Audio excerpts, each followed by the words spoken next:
nandray anjara feno sy mavitrika tamin'ireo fionana sy fanasana natao taty Addis Abeba ny filoham-pirenena Rajoelinarimampianina. Nanatrika ny fanasana nataondra matoa filohan'ny komision'ny firaisambe afrikanina ny filohan'ny Repoblika Malagasy. Nandray anjara ihany koa tamin'ny fanasana nataon'ny praiminisitra Etiopianina. Marobe tamin'ireo olo-manam-pahefana tonga taty Addis Abeba no nangataka fionana tamin'ny filoha Malagasy. Anisan'izany ny fampidinika tamin'ny filoham-pirenena Malagasy ny filoha-lefitry ny banky iraisam-pirenena Andriamatoa Mokhtar Diop. Vonona ny hijery ny fomba rehetra anohanana ireo programan'asa ara-toe-karen'i Madagasikara ny banky iraisam-pirenena. Dingana lehibe hoy ity tompon'andraikitra ity izao fanapahan-kevitry ny vondrona afrikanina izao. Ho an'ny banky iraisam-pirenena dia efa tomombana ny fepetra rehetra no takiana anohanana ny Madagasikara. Tena mahafa-po ho hiatrany Andriamatoa Mokhtar Diop ity fionana tamin'ny filoha Rajoelinarimampianina ity. Niona tamin'ny filoham-pirenena Malagasy ihany koa Ramatoa Linda Thomas Greenfield, sekretera lefitra misahana ny Afrika amin'ny département d'État américain. And yes, we did make that very early decision because the US government's primary Anisan'ireo firenena voalohany araban'ny filoha Malagasy États-Unis hoy izy taorian'ny voany voka-pifidianana ofisialy. Mbola naporisika hatrany ny firosoana amin'ny fampihavana-pirenena sy ny fandrafetana gouvernemanta iraisana izy ireo mba tena hisiany demokrasia marina aty Madagasikara. Nasiany ity tompon'andraikitra ity resaka ihany koa ny mikasika ny AGOA.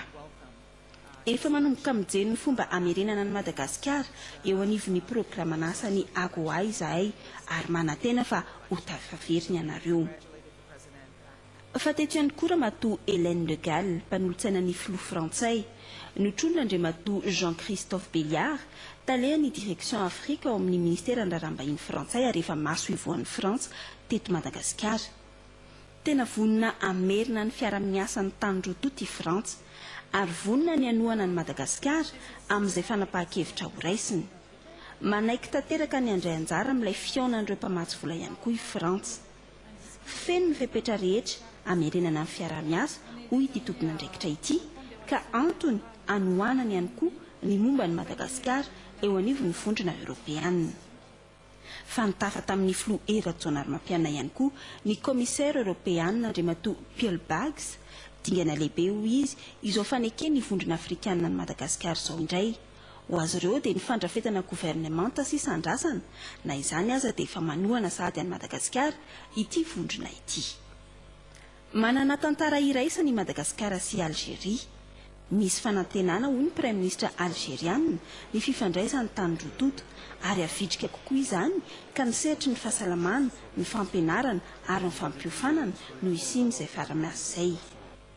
Fa tsy adin'ny filoha ihany koa ny niona tamin'ireo Malagasy monina aty Addis Abeba. Mariana manokana moa fa nandray anjara fitenenana tamin'ny fivorian'ny fikambanan'ireo vadina filoham-pirenena aty Afrika ihany koa Ramatoa Voangy Rajoelinarimampianina. Ny sida sy ny VIH/sida no loha hevitra tamin'izany.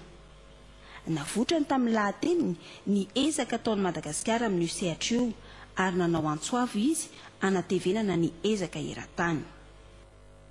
Fa toy izao kosa no famitiana ny filoham-pirenena Malagasy Rajoelinarimampianina ity diany taty Addis Abeba renivohitry Éthiopie ity. C'était vraiment un accueil très chaleureux, très amical.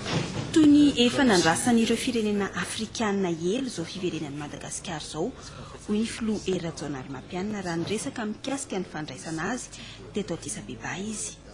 Elo izay 5 taona izay ho hiatrany ny filoha ka nomeny boninahitra ny mositsika. Isokatra bebe kokoa amin'ny Afrika i Madagasikara raha niresaka ny fifandraisana amin'ny vondrona ny filoha.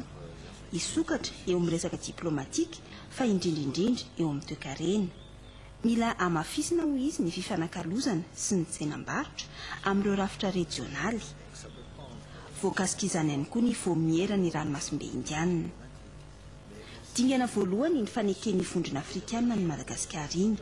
Dingana manaraka kosa ny fanitarana sy ny fampivelarana izay fankatoavana iraisam-pirenena izay.